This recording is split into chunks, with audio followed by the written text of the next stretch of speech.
नमस्कार मित्रों, मैं ऋषि शुक्ला आप सभी लोगों का हमारा YouTube channel Radha Krishna online academy में आप सभी का स्वागत और अभिनंदन करता हूं। मित्रों, जैसे कि मैंने अपने पहले वीडियो में आप लोगों को टेट सिलेबस के बारे में डिस्कशन कर दिया है, तो मैंने बताया था कि वर्णमाला से स्टार्ट करेंगे आपका हिंदी विषय। तो हिंदी विषय आज लेकर के मैं आया हूं, आपको हिंदी पढ़ाऊंगा, जिसमें आपका स्टार्टिंग जो टॉपिक होगा वो वर्णमाला होगा। तो आज हम वर्णमाला पे बात करेंगे और वर्णमाला पे उतनी ही चीज़ आपको यहाँ बताई जाएंगी जितना आपके एग्ज़ाम से रिलेटिव है, जितना आपके लिए इम्पॉर्टेंट होगा वही सारे यहाँ पे आपको बताई जाएंगी और समझाई जाएंगी। तो दोस्तों, क्वेश्चन कैसे आते हैं वर्णमाला से वो भी सारी चीज़ें यहाँ पे बताई जाएंगी और बहुत इंपॉर्टेंट आपका टॉपिक वर्णमाला है। ठीक है, वर्णमाला से कम आपके 2 से 3 क्वेश्चन पूछे जाते हैं। पिछला अगर पेपर आप देखेंगे तो वर्णमाला से 3 क्वेश्चन पूछे गए हैं। ठीक है, इसलिए वर्णमाला आपके लिए बहुत इंपॉर्टेंट है और इसके अतिरिक्त और बाकी जो एग्जाम्स होते हैं उनमें भी इंपॉर्टेंट होता है वर्णमाला। ठीक है, तो मैं इस पर टेट पे बात कर रहा हूँ। यूपी टेट से रिलेटिव पहला जो हिंदी सब्जेक्ट में वर्णमाला है उस पर बात करते हैं, उसको समझाते हैं। ठीक है, तो वर्णमाला पे पहले बात करते हैं। ठीक है, अब वर्णमाला क्या है, वर्णमाला किससे कहते हैं, तो वो देखिए वर्ण और माला। वर्णमाला का अर्थ क्या होता है, गुथना। तो आप सभी लोग जानते हैं मोतियों को जब आपस में पिरो देते हैं, गुथ देते हैं। ठीक है, इस तरह गुथ दिया तो ये क्या बन गया, आपस में पिरोने से माला बन जाता है। तो माला क्या है, गुथना। तो वैसे ही वर्णों को भी क्या है, ये आपस में गूथ देते हैं, इसलिए उसको क्या कहते हैं, वर्णमाला कहते हैं। आपके एग्जाम में पूछा जाता है वर्णमाला है या वर्णमाला किसे कहते हैं, तो आपके जो विकल्प बनते हैं वो विकल्प आपके आ जाते हैं वर्णों के समूह को।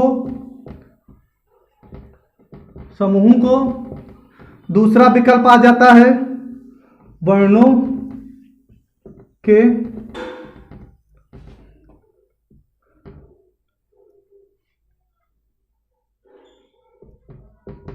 व्यवस्थित समूह को। ठीक है, तीसरा हो गया शब्दों के समूह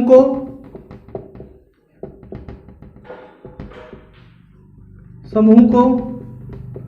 चौथा विकल्प आपका हुआ है ध्वनियों को या ध्वनियों के समूह को। इस तरह से पूछा जाता है। ये 4 विकल्प होते हैं। पूछा गया वर्णमाला कहते हैं, वर्णमाला क्या है, तो इसमें क्या होता है, आपका परिभाषा भी हो गई है।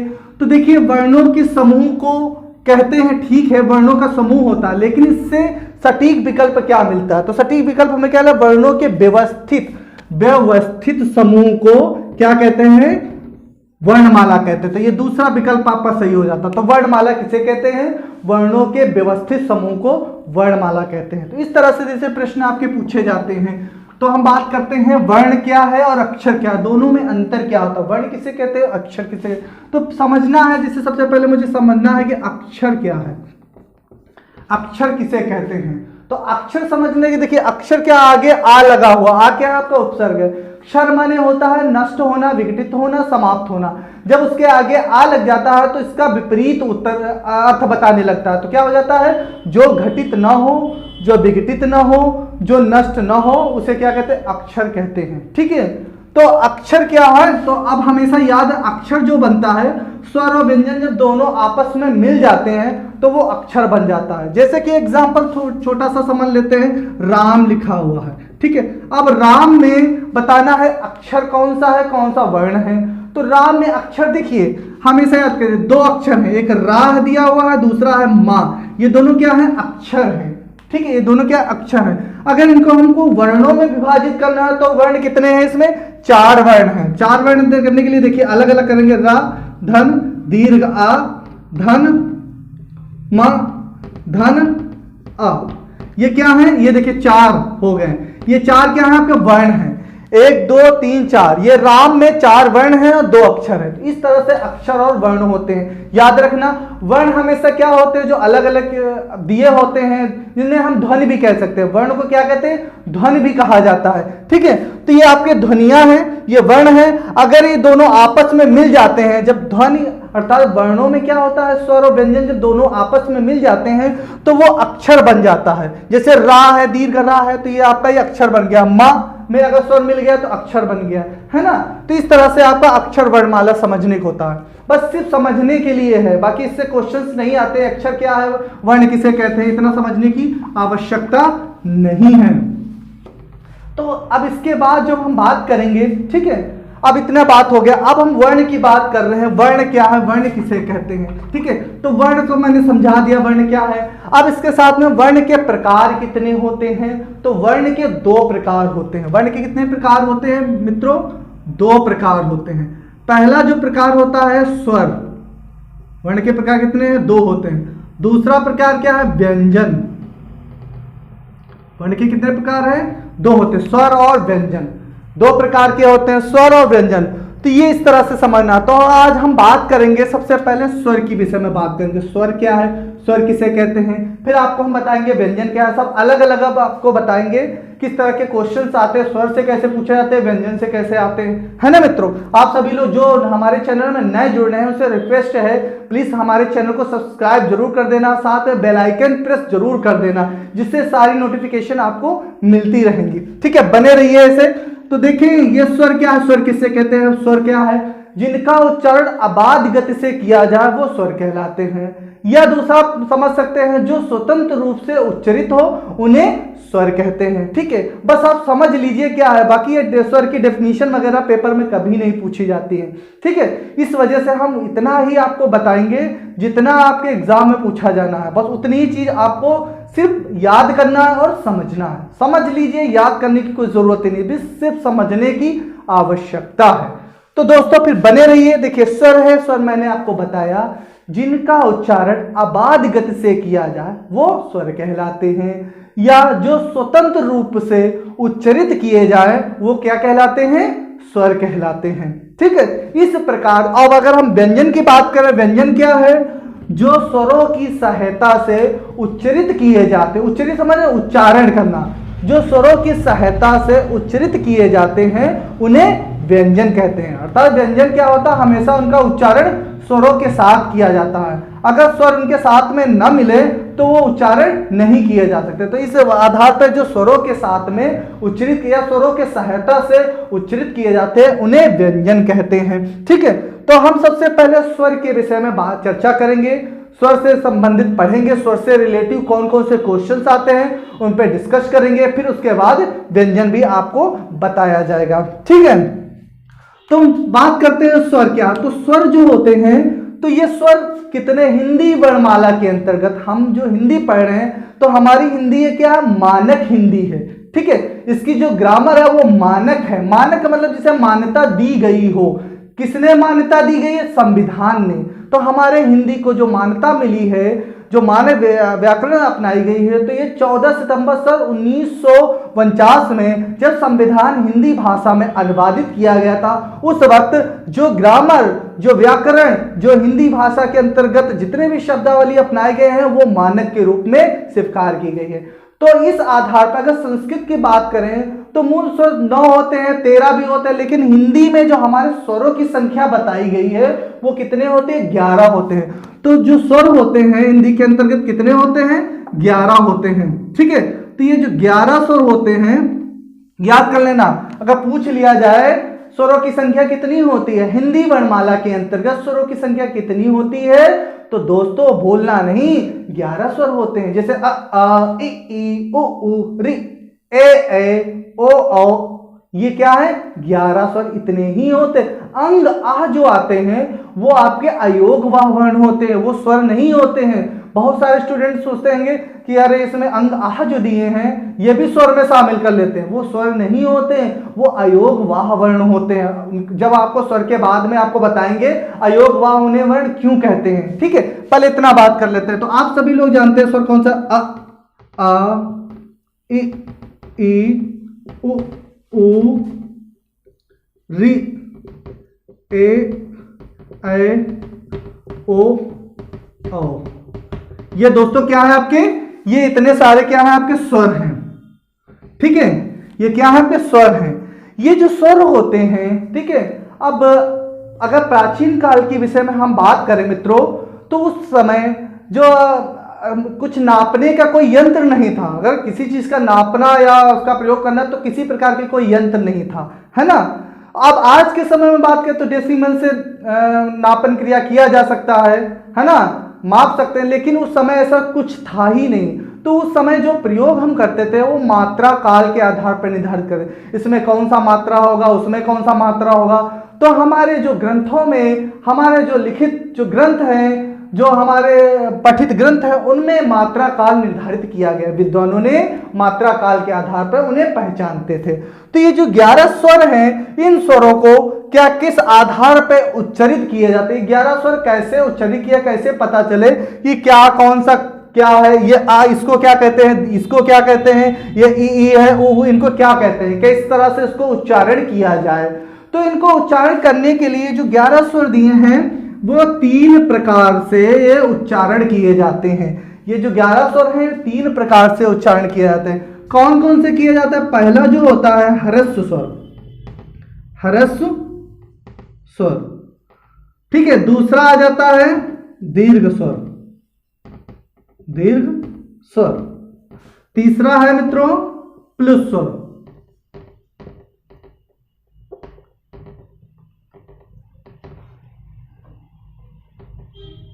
ठीक है।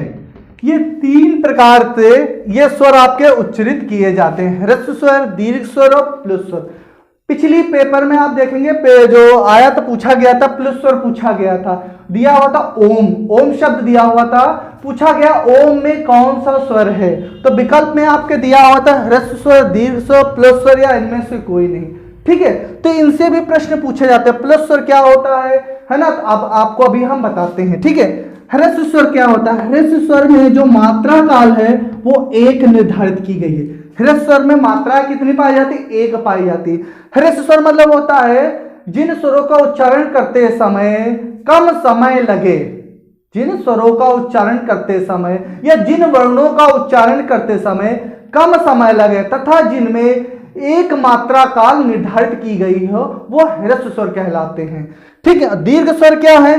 दीर्घ स्वर में 1 से अधिक 2 मात्रा काल निर्धारित की गई है, 1 से अधिक 2 मात्रा काल निर्धारित किए। इनकी डेफिनेशन क्या है? जिन वर्णों का उच्चारण करते समय थोड़ा अधिक समय लगे, जिसमें 2 मात्रा काल निर्धारित की गई हो, वो दीर्घ स्वर कहलाते हैं, ठीक है। अब बात करते हैं प्लुस स्वर क्या होते हैं। प्लुस स्वर में क्या है? 2 से अधिक अथवा 3 मात्रा काल निर्धारित की गई है। जिन स्वरों का उच्चारण करते समय बहुत ज्यादा अधिक समय लगे, है ना, जिनमें मात्रा काल 3 निर्धारित की गई हो, वो प्लुस स्वर कहलाते हैं। अब हमको पहचानना है ये जो 11 स्वर हैं, इनमें कौन सा ह्रस्व स्वर हो रहे हैं, कौन से दीर्घ स्वर हैं और कौन से प्लुस स्वर होते हैं। तो मित्रों हिंदी के अंतर्गत पढ़ना आपको सभी तीनों है। ये सोचा जाए संस्कृत में प्लुस स्वर आते हैं, हिंदी में नहीं पूछे जाते हैं, लेकिन पिछली बार अगर पेपर उठा के देखेंगे तो हिंदी में ही प्रश्न पूछा गया है। निम्नलिखित में से प्लुस स्वर है, विकल्प में आपका दिया हुआ था। ओम में कौन सा स्वर है? तो ओम में स्वर प्लुस स्वर पाया जाता है। कैसे होता है? एग्जाम्पल के माध्यम से अभी समझाएंगे। तो देखिए जो इसमें ह्रस्व स्वर होते हैं, तो ह्रस्व स्वर देखेंगे आपका अ ई उ री, ये 4 आपके क्या है? ह्रस्व स्वर हैं। अ ई उ और री, ये क्या है आपके? ह्रस्व स्वर हैं। ये 4 क्या है? ह्रस्व स्वर हैं। अ ई उ री, इनके उच्चारण करने में क्या समय लग रहा है? 1 सेकंड के बराबर। देखिए अ ई उ री, तो इनके उच्चारण करने में समय लग रहा है? बिल्कुल नहीं, बहुत कम समय लग रहा है। और इनमें मात्रा क्या है? 1 के बराबर मात्रा काल है। तो ये 4 आपके ह्रस्व स्वर। अगर पूछ लिया गया अ में कौन सा स्वर है तो ह्रस्व स्वर है, या पूछ लेंगे ह्रस्व स्वर का उदाहरण है, तो ये 4 विकल्प में से आपका चारों दे सकते हैं या 1 पूछा जा सकता है। या पूछ लेंगे री में कौन सा स्वर है, री दे दिया तो री में कौन सा? ह्रस्व स्वर होता है। एक याद कर लेना, संस्कृत में री जो होते दीर्घ 2 री होते, एक ह्रस्व स्वर और दीर्घ री होते हैं। जो दीर्घ री होता है वो इस तरह से बना होता है, देखेंगे ये देखिए दीर्घ री होता है, ये संस्कृत में होता है, 2 होते हैं। और ली जो होता है वो संस्कृत में स्वर माना गया है। अब पिछली पेपर देखेंगे तो उसमें ली स्वर पूछा भी गया है, संस्कृत के पेपर में पूछा गया है। ठीक है, तो इतनी इन चीजों का आप लोगों को विशेष तौर पे विशेष रूप से ध्यान देने की आवश्यकता होती है। बस थोड़ी छोटी छोटी चीजों पे अगर ध्यान देंगे तो कभी भी आप नहीं फंसेंगे। ठीक है मित्रों, तो देखिए ये ह्रस्व स्वर 4 होते हैं। अब दीर्घ स्वर कौन से होते हैं तो देखेंगे ये तो आपके अ, ई, उ और ये री क्या है, ये ह्रस्व स्वर है। बाकी दीर्घ क्या है जिसमें समय ज्यादा लगे एक की अपेक्षा, तो आ ई उ, ये 3 आपके हैं दीर्घ स्वर। और दीर्घ स्वरों में ए ऐ ओ औ भी जोड़े जाते हैं। बाकी जो बचते हैं आपके दीर्घ स्वरों के अंतर्गत आ जाते हैं। ठीक है मित्रों, दीर्घ स्वरों में देखिए दीर्घ आ हो गया, दीर्घ ई हो गए, दीर्घ उ हो गया, ये आपके दीर्घ हो गए हैं दीर्घ स्वर। और ए ऐ ओ औ जो आपके स्वर आते हैं ये भी इसके अंतर्गत आते हैं मित्रों। ए ऐ ओ औ ये भी क्या है, दीर्घ स्वर कहे जाते हैं। और इनको और भी क्या कहते हैं, ए ऐ ओ को संयुक्त स्वर भी कहा जाता है। मित्रों आप सभी लोगों ने पढ़ा होगा, सभी जानते हैं संयुक्त व्यंजन जानते हैं, क्ष त्रंग ज्ञ स्रा, ये 4 होते हैं संयुक्त व्यंजन। लेकिन संयुक्त स्वर भी होते हैं, पूछा जा सकता है ए में कौन सा स्वर है, तो संयुक्त स्वर होता है। अगर संयुक्त स्वर नहीं दिया, दीर्घ दिया है तो दीर्घ में टिक कर देना। ठीक है, तो ये संयुक्त स्वर तो सब जानते हैं, अर्थात 2 से मिलकर के जो तीसरा नया उत्पन्न करे। तो देखिए ए जो बनता है, ए का जो निर्माण होता है, ए का निर्माण बनने के लिए क्या होता है, ए धन ई को मिलाएंगे तब क्या बनता है, ए बन जाता है। तो उसके बाद आ धन ए को मिलाएंगे तो क्या बन जाएगा, ऐ बन जाता है। ठीक है, ऐसे ही आ धन ऊ को मिलाएंगे तो क्या बन जाएगा, ओ बन जाता है। और आ धन ओ को मिलाएंगे तो क्या बन जाएगा, औ बन जाता है। इसलिए ये क्या होते हैं, संयुक्त स्वर होते हैं। पूछा जा सकता है ए का निर्माण है तो ए का निर्माण बनता है आधन ई से बनता है, ओ का निर्माण होता है तो आधन ऊ से बनता है, आई का होता है आधन ए से बनता है, औ का होता है तो आधन ओ से बनता है। इन चीजों में ध्यान देने की आवश्यकता, इसलिए इन्हें संयुक्त स्वर कहते हैं मित्रों। ठीक है, इतनी बात क्लियर हुई। अब हम बात करते हैं प्लस स्वर। तो ये जो आपके जो बच जाते हैं बाकी के, ये क्या है, आपके संयुक्त स्वर हैं, सारे संयुक्त स्वर और दीर्घ स्वर कहते हैं। ठीक है, बाकी आ ई उ जो आपके दीर्घ आ जाते हैं ये दीर्घ स्वर है। इसके अतिरिक्त जो 4 बचते हैं संयुक्त है। तो पूछा जा सकता है निम्नलिखित में से संयुक्त स्वर कौन सा है, तो ये 4 होते हैं। अगर पूछा जा सकता है कि निम्नलिखित में से दीर्घ स्वर हैं, तो ये 7 होते हैं टोटल। कुल दीर्घ स्वरों की संख्या कितनी होती है, 7 होती है। ठीक है, अगर नहीं पूछा जा सकता, अगर पूछे दीर्घ स्वर है तो आपको जान लीजिए ये 7 में से एक ही विकल्प में दिए होंगे। अगर एक विकल्प में 3-4 करके दिए हो तो समझ जाना, एक क्रम देख लेना, ये टोटल होते हैं दीर्घ स्वर के अंतर्गत। इतना बस याद पहचान लेना है ना, ये दीर्घ स्वरों के अंतर्गत। बाकी जो आपका प्लस स्वर होता है इसमें जैसे आ जाता है ओम, ओम शब्द दिया हुआ, ओम जो है इसमें ओम में देखेंगे 3, बीच में 3 बना हुआ, अर्थात ये 3 क्या है, मात्रा काल का सूचक है। ये 3 क्या है, मात्रा काल का सूचक माना गया है। ठीक है, ओम है। बाकी आपका क्या बनता है, राम। ये देखिए राम, तो राम में देखेंगे 3 आ बने हुए हैं ऐसे करके। ठीक है, ये 3 क्या है, बने हुए हैं। तो ये भी पूछा जाता है, राम उच्चारण करिए, राम ओम, कितना समय लग रहा है, तो ये क्या है, प्लुस स्वर होते हैं। पूछा जा सकता है राम में कौन सा स्वर है, तो प्लुस स्वर होता है। ओम में कौन सा स्वर होता है, प्लुस स्वर होता है। अगर दीर्घ आ में कौन सा स्वर है तो दीर्घ स्वर हो जाता है। अगर पूछ लिया गया है अ में कौन सा स्वर है तो ह्रस्व स्वर है। तो इन चीजों को छोटी छोटी ध्यान देना होता है। तो बस आपको इतनी सी चीजें पहचानना होता है। ये थे क्या है, स्वर जो है उच्चारण किए जाते हैं, ये 3 प्रकार से उच्चारित किए जाते हैं, ह्रस्व स्वर, दीर्घ स्वर और प्लुस स्वर। ठीक है मित्रों, इतनी बात समझ में आई। आशा है कि आप सभी को अच्छे से इतना समझ में आया। आप सभी चाहें तो स्क्रीनशॉट ले सकते हैं। ठीक है, तो इस तरह से आपका ये पार्ट 1 था वर्णमाला से। इसके बाद पार्ट 2 आपके लिए बनेगा जिसमें हम आपको बताएंगे स्वरों का वर्गीकरण। ठीक है। पार्ट 2 की जो वीडियो आएगी उसमें आपको हम बताएंगे स्वरों का वर्गीकरण। स्वरों के वर्गीकरण से बहुत क्वेश्चन पूछे जाते हैं ज्यादातर, ठीक है। तो स्वरों का वर्गीकरण जो किया गया है 7 प्रकार से किया गया। उन 7 प्रकार से एक एक करके सारी चीज आपको समझाएंगे, डिस्कशन करेंगे, उस पर हर एक चीज बताएंगे। तो हमारी नेक्स्ट वीडियो में हम आपको मिलेंगे, ठीक है, स्वरों के वर्गीकरण के साथ में, ठीक है। तो आपको स्वरों के वर्गीकरण अच्छे से उसमें समझाया जाएगा और उसके बाद फिर व्यंजन पढ़ाएंगे। फिर व्यंजन के बाद में जो भी विशेषताएं व्यंजन से पूछी जाती हैं वो सारी चीज बताई जाएंगी। व्यंजन पढ़ाने के बाद फिर एक शॉर्टली आपको एक नोट्स प्रोवाइड कराया जाएगा वर्णमाला पे। जितना मैंने पढ़ाया उससे संबंधित नोट्स आपको प्रोवाइड कराया जाएगा। हमारे चैनल का नाम है, टेलीग्राम पे आप तुरंत ज्वाइन करिए हमारे टेलीग्राम पर। टेलीग्राम का नाम है राधा कृष्णन एकेडमी। आप डाल लेंगे तुरंत हमारा दिखेगा आपको, उस पर आप मैसेज करिए, उस पर आपको नोट्स प्रोवाइड कराए जाएंगे। और हमारे चैनल में किसी प्रकार का कोई पेड नहीं, निःशुल्क शिक्षा प्रदान की जा रही है आपके लिए।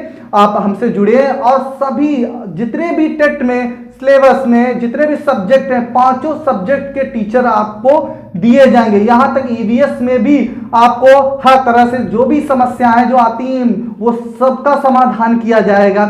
ईवीएस में पॉलिटी के अलग टीचर आपको मिलेंगे, है ना, क्योंकि वो भी पढ़ना कॉन्स्टिट्यूशन है। और ईवीएस के अंतर्गत आपका जो क्वेश्चंस ज्योग्राफी से पूछे जाते हैं, हर तरह के आपको टीचर अवेलेबल कराए जाएंगे। और साथ ही मित्रों मैथ, इंग्लिश, संस्कृत, ठीक है, इनके टीचर भी आपको अवेलेबल कराए जाएंगे। हमारी टीम में सारे टीचर्स मिल करके आपके लिए मेहनत कर रहे हैं और सारे नोट्स भी आपको प्रोवाइड कराए जाएंगे। तो मित्रों आशा है कि आप सभी लोगों को हमारे चैनल से बहुत सारा लाभ मिलेगा। हमारे चैनल में जुड़िए और अपने मित्रों को खासकर शेयर जरूर कर दें। और शेयर कर जितना आप शेयर करेंगे उतना ही आपके लिए, बस यही आपके लिए समझ लीजिए पेड है। बस आप हमारे चैनल को जितना हो सके आप शेयर कर दीजिए, सब्सक्राइब कर दीजिए। और हमारी टीम जितने भी राधा कृष्ण के ऑनलाइन की सारी टीम हम सभी मिलकर के आपके लिए मेहनत करेंगे और अच्छा से अच्छा टेट से पहले, एग्जाम से पहले ही आपको सारी तैयारी करवाएंगे, ठीक है। तो इन्हीं आशाओं के साथ में मैं विदा लेता हूं। बहुत बहुत धन्यवाद। सभी लोग बने रहिए और यही हमारी शुभकामनाएं हैं। साथ में जो नए जुड़े हैं हमारे चैनल को सब्सक्राइब जरूर कर दे, साथ ही बेल आइकॉन प्रेस जरूर कर देना जिससे नोटिफिकेशन आपको मिलती रहे। बहुत बहुत धन्यवाद। जय हिंद।